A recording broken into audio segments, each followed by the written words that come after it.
Okay, so welcome back to the cabin once again. Tonight we are going to do a really fun experiment. So as you can see, I have a clock and a thermometer here hanging off of the loft beam there. And the experiment that we're going to do today is, will this fireplace produce enough usable heat for me to get a good night's rest in the loft?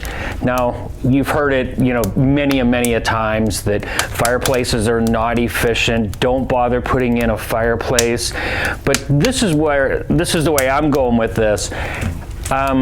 There was a day that there was no option. There was a day that that's all they had to heat a home with, was this open fireplace. Even the days before the cook stoves and before the potbelly stoves. And if you was to, efficiency wise, if you was to put this fireplace up against the potbelly stove or the cook stove even, either one of them are going to produce more heat with the same amount of wood. So that's not what we're testing today.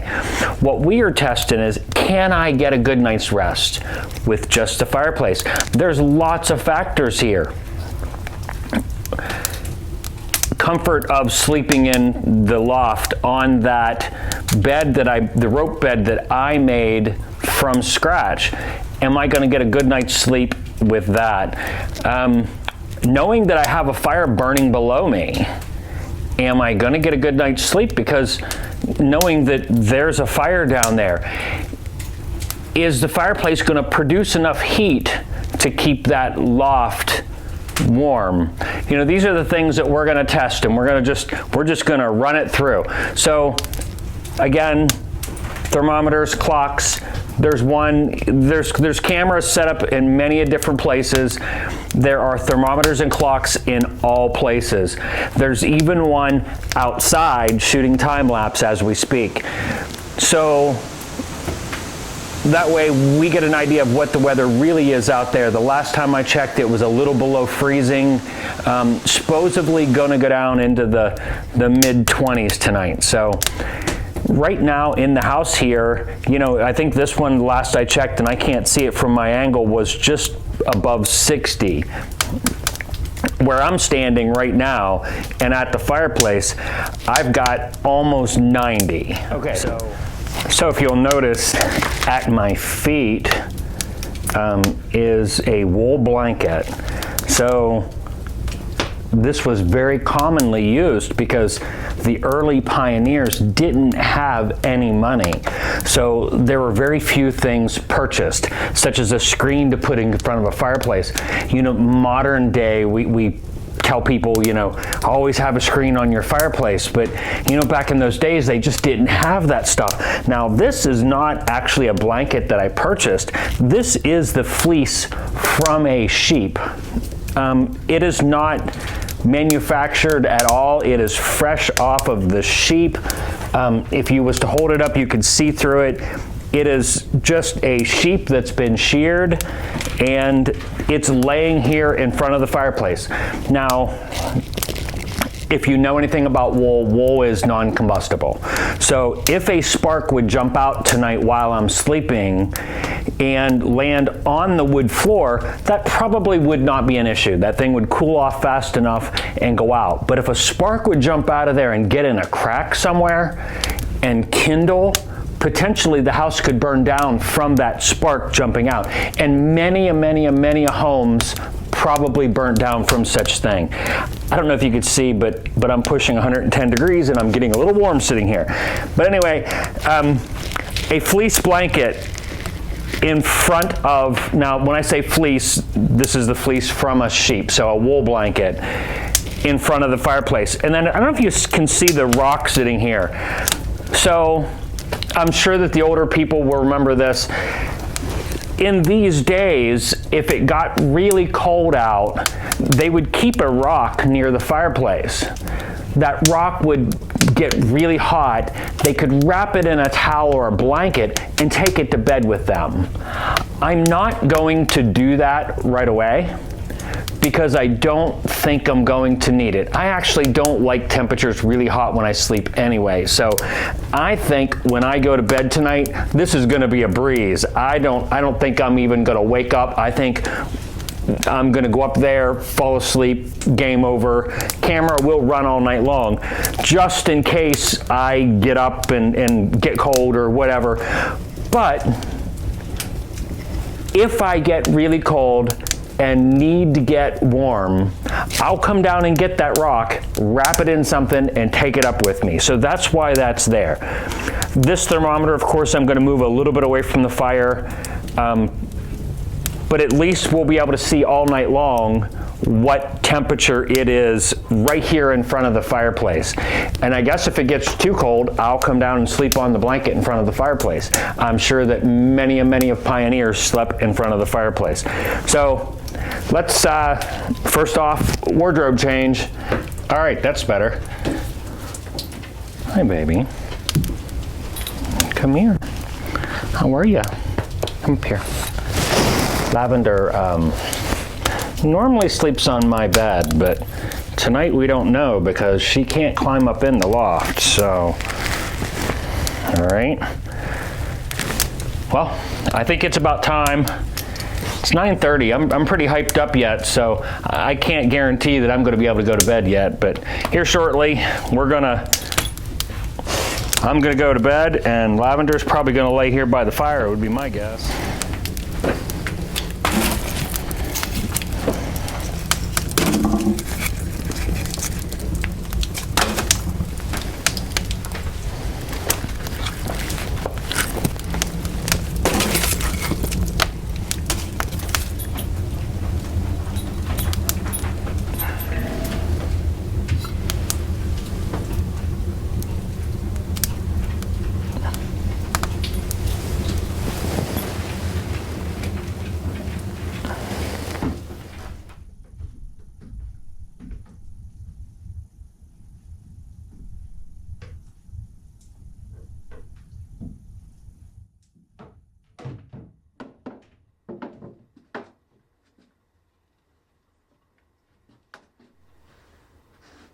Okay, so it's bedtime. I can't say that I'm really super sleepy, but I think I can go to sleep now. I guess this is how I see this playing out. I think I'm going to fall asleep and wake up tomorrow morning. It's just above 60 degrees up here now. The fire's burning pretty good, but I think it'll probably burn out through the night at some point. Probably just in a couple hours. So, I can't say for sure, but my guess is even if the house gets a little cold, I'll probably not get up. I don't like to get up in the middle of the night. This is the very first night that I've slept on my rope bed that I made.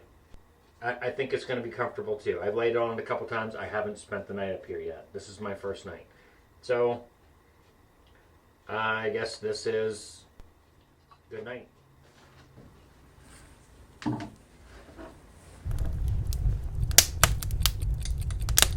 As time passes, the house gently starts to cool off a little.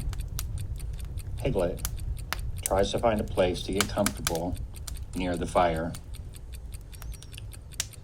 Then, just after midnight, as Lavender passes the door, what's that sound? As she listens very carefully. No worries, it's just Ricky and Rocky. The neighborhood mask bandits out looking for a midnight snack. Ricky's the troublemaker, always knocking over my lamps.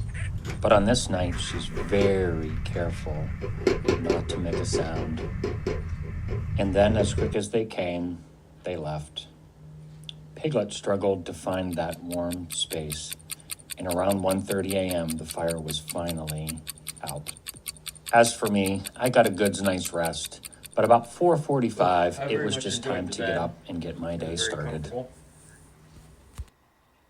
I love my bed, and this was every bit as comfortable as my normal mattress. So,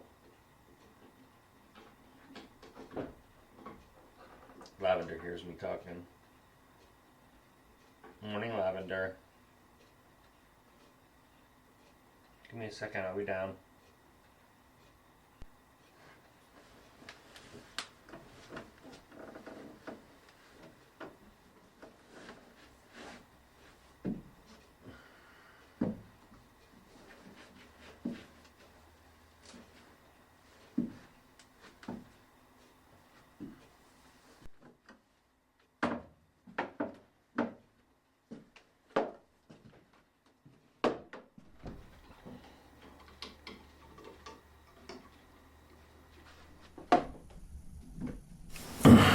Well, it's roughly 5 a.m. It's still kind of warm over here. I think I could probably get that going with just a little bit of kindling wood. The fire is definitely out. House is probably about 60 degrees. I'm a little bit chilly now that I've got out of bed.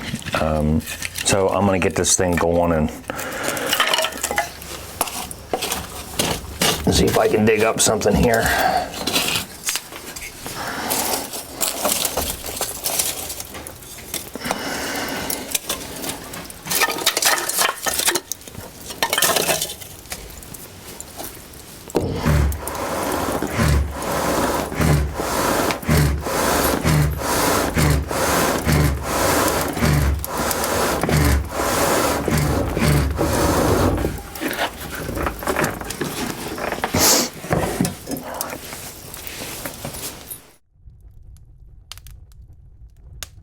Okay, down in the basement I have a bunch of old boards from tearing down the old log cabin that just weren't usable for anything, and I cut them all up into kindling wood, and I don't think our ancestors would have been any different. So this stuff burns really hot, really fast. I'll get us a nice big fire going in just a couple minutes where I can get warm and get a pot of coffee on. I need my coffee.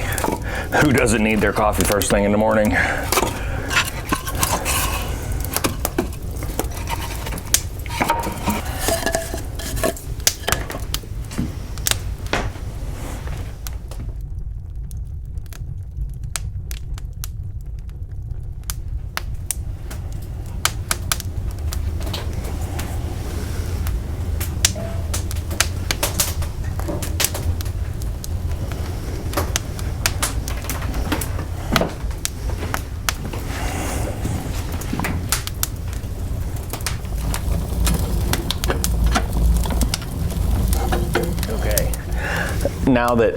Now that I've got my morning coffee, we can actually sit by the fire and have a talk.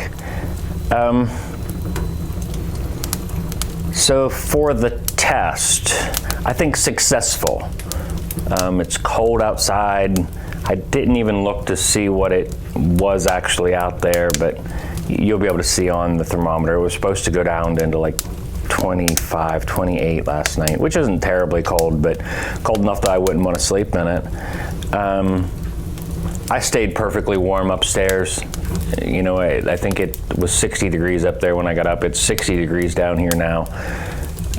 It's really toasty sitting where I'm sitting though, but I can feel a cold breeze coming across my ankles, and I can feel the air being drawn toward the chimney, and that really is that's the problem in the efficiency of an open fireplace. But you know what, as far as sitting over there by the potbelly's great. I mean, it puts off all kinds of heat, but there's something about this friendship with a fire, and this just sitting here, and you know, you can stare into that fire and kind of get lost, you know.